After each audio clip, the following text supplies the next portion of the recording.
Tick talk తర్వాత ప్రపంచవ్యాప్తంగా తీవ్ర విమర్శలను ఎదుర్కొంటున్న యాప్ ఏదైనా ఉందంటే అది టెలిగ్రామ్. ఇది మన దేశంలో కూడా త్వరలోనే బ్యాన్ కాబోతుంది. సరే, మన దేశంలో సంగతి దేవుడెరుగు. టెలిగ్రామ్ యాప్ ఇన్వెంటర్ పావెల్ దురోవ్ ఇప్పుడు ఫ్రాన్స్ లో అరెస్ట్ అయ్యాడు. ఎందుకంటే చాలా ఏళ్లుగా యూరప్ ఇతనిపై గుర్రుగా ఉంది. టెలిగ్రామ్ ఎన్నో నేరాలకు అడ్డాగా మారింది. మరీ ముఖ్యంగా చిన్నపిల్లల బూతు చిత్రాల నుంచి మత్తు పదార్థాల రవాణాకు కూడా ఈ యాప్ క్రైమ్ అడ్డాగా మారింది. ఇంకా చెప్పాలంటే స్పామ్ మెసేజ్లు, ఫ్రీ సాఫ్ట్వేర్ల పేరుతో కంప్యూటర్ వైరస్ చూపించడం నుంచి కాపీరైట్ కంటెంట్ ను కూడా ఫ్రీగా అందుబాటులోకి తీసుకొస్తూ ఉండడంపై టెలిగ్రామ్ యాప్ కు ఎన్నోసార్లు యూరప్ దేశాలు లేఖలు రాశాయి. కానీ సమాధానమే లేదు. అయితే కొన్ని నేరాల విషయంలో తమకు సహకరించాలని కోరినా కూడా టెలిగ్రామ్ యజమాని పావెల్ తిరస్కరించాడు. ఎందుకంటే మేము కస్టమర్ల ప్రైవసీని కాపాడుతామని ఓపెన్ గానే చెప్పాడు. నిజంగానే పావెల్ తన టెలిగ్రామ్ యాప్ ను సక్సెస్ చేసుకోవడానికి ఎంచుకున్న మార్గం ఇదే. అందుకే వాట్సాప్ నుంచి ఇతర మెసేజింగ్ యాప్లు ఎన్నున్నా కూడా టెలిగ్రామ్ కు 100 కోట్ల మంది యూజర్లు ఉన్నారంటే కారణం ప్రైవసీ. ఇందులో సినిమాల నుంచి కాపీరైట్ కంటెంట్ వరకు ఎన్ని పెట్టుకున్నా కూడా తొలగించడు. కేవలం కొన్నిసార్లు అధికారికంగా మెయిల్ పెడితే మాత్రం ఫోన్ నెంబర్లను డిలీట్ చేస్తారు, లేదంటే బ్లాక్ చేస్తుంది టెలిగ్రామ్. కానీ మళ్ళీ కొత్త ఫోన్ నెంబర్ తో మళ్ళీ అదే దందా చేసినా కూడా పట్టించుకోదు టెలిగ్రామ్. మళ్ళీ అధికారికంగా మెయిల్ వస్తే తప్ప తొలగించదు.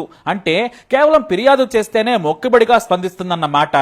అందుకే అనైతిక కార్యకలాపాలకు ఇది అడ్డాగా మారిందనే విమర్శలున్నాయి. అయితే ప్రపంచవ్యాప్తంగా ఎంత పేరున్న యాప్ ను ఎందుకు పావెల్ ఇలా నడుపుతున్నాడంటే దానికి ఒక కారణం ఉంది. తన యూజర్లు ఎవరైనా సరే ప్రైవసీ ఇస్తాను, సమస్య ఉంటే తమను కాంటాక్ట్ కావాలని చెబుతారు. ఇక టెలిగ్రామ్ యాప్ విలువ 2 లక్షల కోట్లు. కానీ ఇందులో పనిచేసేది కేవలం 30 మంది ఉద్యోగులు మాత్రమే. కేవలం టాలెంట్ ఆధారంగా వారిని ఎంపిక చేసుకున్నారు ఆయన. ఇక హెచ్ఆర్ కూడా ఉండడు. సీఈఓ అయిన పావెల్ వారిని తానే రిక్రూట్ చేసుకున్నారు. ఆఫీస్ బాయ్ కూడా ఒక్కడే ఉన్నాడంటే ఆశ్చర్యం కాదు. ఆఫీస్ క్లీనింగ్ కూడా కాంట్రాక్ట్ కి ఇచ్చేశారు ఆయన. అతి సాధారణంగా 2 ఇంటర్నెట్ కనెక్షన్లు కేవలం 30 మందితో 30 కంప్యూటర్లతో 2 లక్షల కోట్ల వ్యాపారాన్ని నడుపుతున్నారు. ఇంతకుముందు రష్యాలో వికోట్ అంటే అనే సోషల్ మీడియా యాప్ ను కూడా ఆయన తన ఫ్రెండ్ తో కలిసి తయారు చేశాడు. కానీ అధ్యక్షుడు వ్లాదిమిర్ పుతిన్ కు వ్యతిరేకంగా ప్రతిపక్షాలు ఆ యాప్ ని వాడుకుంటున్నాయని ప్రభుత్వం నుంచి ఒత్తిడి రావడంతో తన వాటా మొత్తం అమ్ముకొని టెలిగ్రామ్ యాప్ ని ఇన్వెంట్ చేశాడు. ఈ యాప్ ను 2013లో లాంచ్ చేశారు ఆయన. కేవలం నెల రోజుల్లోనే 20,000 మంది యూజర్లు వచ్చారు.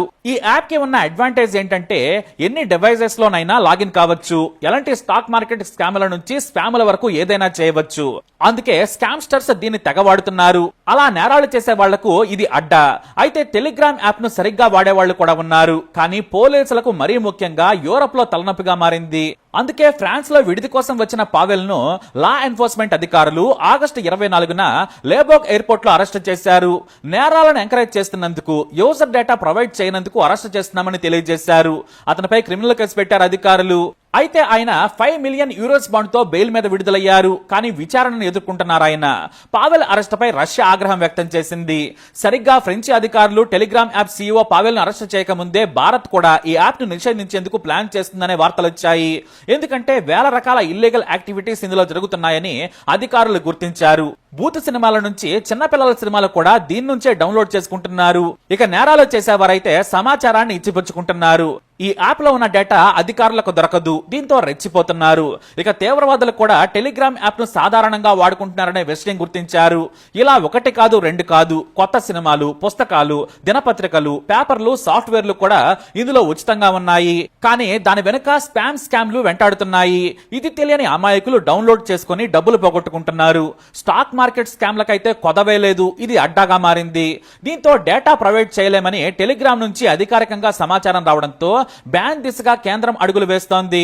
ఎందుకంటే యూజర్ ప్రైవసీకే టెలిగ్రామ్ ప్రాముఖ్యతనిస్తోంది. ప్రతి యూజర్ మెసేజ్లు, వీడియోలు, డేటా ఏదైనా సరే తన సర్వర్లలో స్టోర్ చేస్తుంది. కానీ ప్రభుత్వానికి మాత్రం ఇవ్వదు. ప్రతి message end to end encrypt అవుతుంది. చివరకు కంపెనీ ఉద్యోగులు కూడా చదవలేకుండా, చూడకుండా యాప్ ని మెయింటైన్ చేస్తూ ఉన్నారు. ఫోన్ నెంబర్ కూడా యూజర్ నేమ్ ని అకౌంట్ గా పెట్టుకోవచ్చు. వాట్సాప్ ఇతర యాప్ల మాదిరిగా కాకుండా టెలిగ్రామ్ లో ఏకంగా 2 GB వరకు ఫైల్స్ ని సపోర్ట్ చేస్తుంది. దీంతో దీనికి సపరేట్ ఫ్యాన్ బేస్ ఉంది. మరో ముఖ్య విషయం ఏంటంటే ప్రీమియం యూజర్స్ తమ డేటా, మెసేజ్లను సెల్ఫ్ డిస్ట్రక్ట్ చేసుకోవచ్చు. దీంతో ఒకసారి చాట్ చేసినా, ఫైల్స్ మార్చుకున్నా కొంత సమయం తర్వాత అవి కనిపించవు. చివరకు టెలిగ్రామ్ సర్వర్లలో కూడా. ఇదే ఇప్పుడు యూరప్ తో పాటు భారత్ ను కలవరపరిచే విషయం. ఎందుకంటే డేటాను ఇవ్వకపోవడం, అమ్మకపోవడమే టెలిగ్రామ్ సెంట్రల్ బిజినెస్ ఐడియా. ఇలాంటి సీక్రెట్ ఫీచర్స్ ను ఎంతో మంది నేరస్తులు వాడుకుంటున్నారు. అంటే కొన్ని దేశాలకు ఇది శత్రు దుర్భేద్యంగా మారింది. దీంతో భారత్ కూడా టెలిగ్రామ్ యాప్ సీఈఓతో విసిగిపోయింది.